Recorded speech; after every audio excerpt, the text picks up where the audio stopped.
Selamat pagi, shalom, dan salam sejahtera untuk kita semua. Yang terhormat Bapak Ibu dosen penguji, perkenalkan nama saya Ratnawati, mahasiswa PPG Batch 3 tahun 2025 di LPTK STK Santo Yakobus Merauke dengan NIM 2586 9051638. Dan saya berasal dari instansi SDN 1 Buntau. Pada hari ini, Kamis 9 Oktober tahun 2025, saya akan melaksanakan praktek pembelajaran dalam rangka penilaian uji kinerja. Sekian dan terima kasih. Perhatian, siap, berdiri. Bersalam kepada Ibu Guru. Selamat pagi, Bu. Selamat pagi semua. Oke, silakan duduk kembali. Ya. Apa kabar hari ini? Baik, sangat baik, luar biasa. Puji Tuhan. Sebelum kita mulai pembelajaran kita hari ini, sebelumnya kita berdoa.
kelompok 1 mengenai pertanyaan di atas. 1. Apa yang diminta Raja Salomo dari Tuhan? Yang diminta Salomo adalah ia meminta hikmat kebijaksanaan. Kedua, apa janji Tuhan kepada Salomo? Janji Tuhan kepada Salomo adalah memberi kekayaan dan kemuliaan, memberi umur panjang, memberi hikmat yang luar biasa. Oke, baik. Terima kasih kepada kelompok 1. Sebelum kita duduk, ada yang mau dipertanyakan dari kelompok 2? Ada? Tidak. Sudah jelas? Sudah. Iya, baik. Terima kasih kepada kita. Kita baru tepuk tangan. Ya. Oke, kita akan duduk kembali. Terima kasih. Jadi, hasil diskusi kelompok 1 adalah, nah, bagaimana atau apa yang diminta Raja Salomo? Ya, yang diminta Raja Salomo adalah meminta hikmat dan kebijaksanaan. Itu saja yang diminta Raja Salomo. Ibu sudah katakan tadi bahwa Raja Salomo ini tidak meminta uang, ya, tidak meminta kekayaan, tidak meminta apalagi makanan, minuman, tetapi Raja Salomo hanya meminta hikmat dan apa? Kebijaksanaan. Ya, itu saja yang diminta oleh Raja Salomo. Nah, siapa mau seperti Raja Salomo? Siapa mau? Mau semua?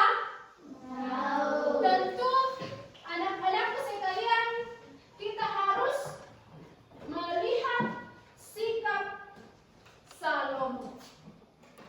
Salomo ini betul-betul mempunyai sikap yang baik. Ya.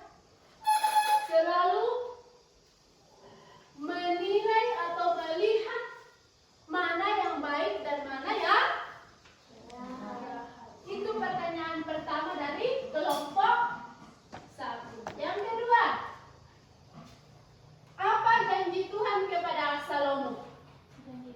Janji Tuhan kepada Salomo dikatakan kelompok 2 tadi bahwa memberi kekayaan dan kemuliaan, memberi umur panjang, memberi hikmat yang luar Biasa. Nah, itu yang dijanjikan Tuhan kepada siapa? Siapa? Salomo. Meskipun Salomo tadi tidak meminta kekayaan, tetapi Tuhan sudah menjanjikannya kepada Salomo. Adakah di sini seperti Salomo? Biar tidak minta uang sama mama bapaknya tetap dikasih. Ada? Ada? Masa? Tetapi jangan sampai pelaku dia minta uang sama mamanya, lalu tidak ada uangnya mamanya, lalu mengatakan begini, tidak usah pergi ke sekolah. Ada seperti itu? Ada? Pasti ada, saya yakin dan percaya. Atau biasanya pergi marah-marah. Ya? Saya tidak mau pergi ke sekolah karena ini. Bapak saya tidak kasih uang. Saya mau dibelikan motor. Tetapi orang tua saya tidak memberikan uang untuk membeli motor. Ya? Saya tekankan lagi anak-anakku, kalau kita meminta kepada orang tua kita lalu tidak ada, kita harus bagaimana? Oh betul, dijawab oleh Nia, harus apa? Sabar dan selalu sabar. Nanti orang tua kita memberikan ketika sudah ada. Jangan dipaksakan orang tua ya. Iya. Jangan sampai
neneknya nanti.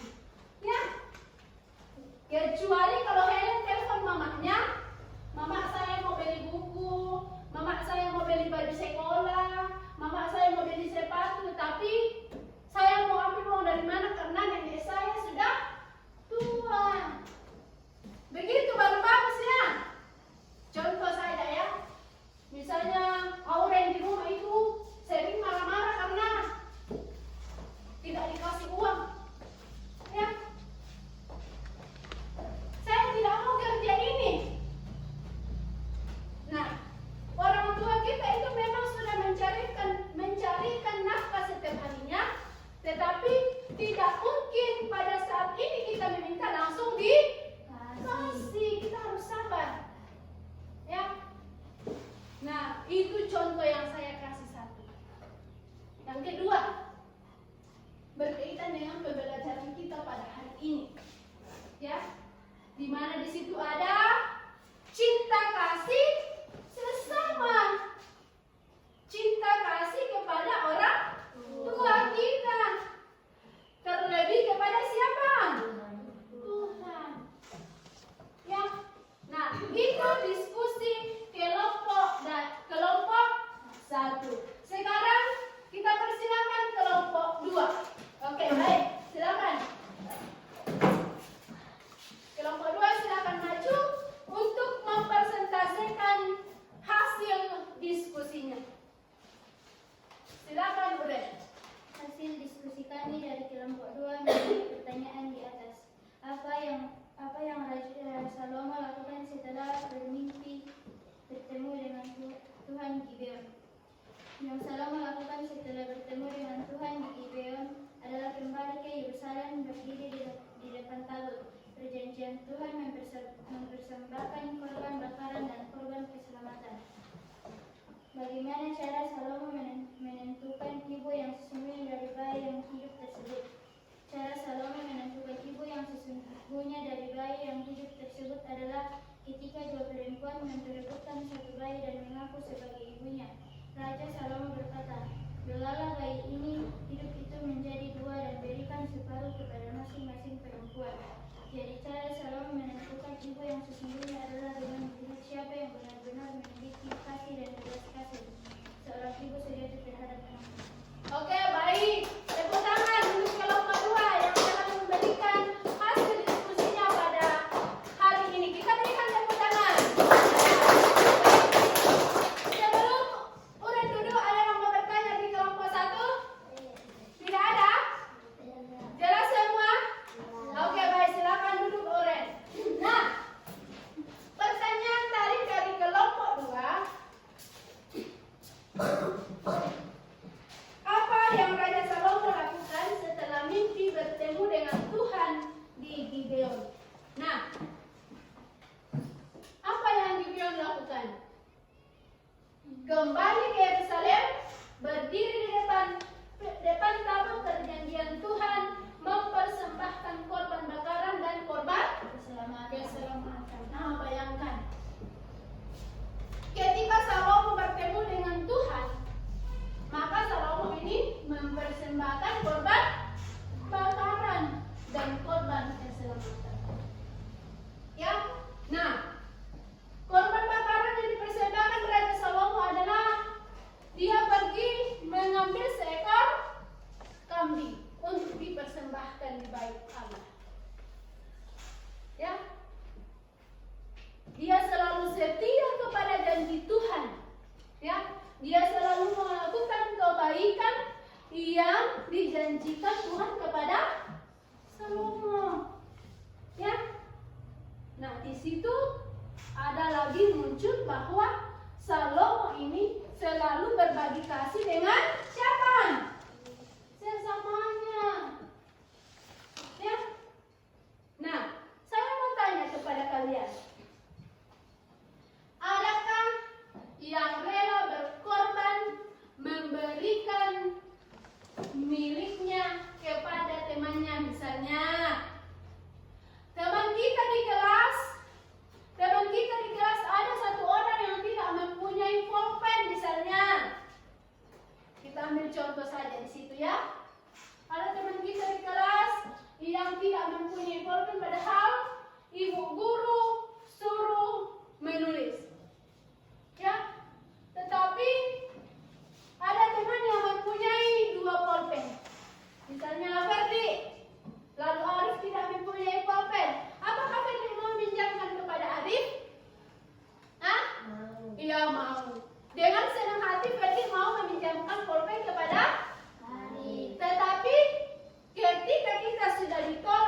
kebijaksanaan Salomo, lalu kita sedang membaca kitab suci, memberikan kita pemahaman bahwa kebaikan itu harus kita miliki dalam diri kita masing-masing. Ya, kalau ada teman kita yang melakukan kesalahan, setidaknya kita tegur dengan baik. Apa hal penting yang kamu pelajari dari kisah Salomo yang bijaksana? Hah? Apa yang kamu bisa tiru dari sikap Salomo? Berdoa dengan rendah hati dan tulus, bukan untuk kepentingan pribadi semata. Yang ketiga, selalu berdoa sebelum mengambil keputusan. Keempat, meminta Tuhan untuk memberi hati yang bijaksana agar bisa menjadi berkat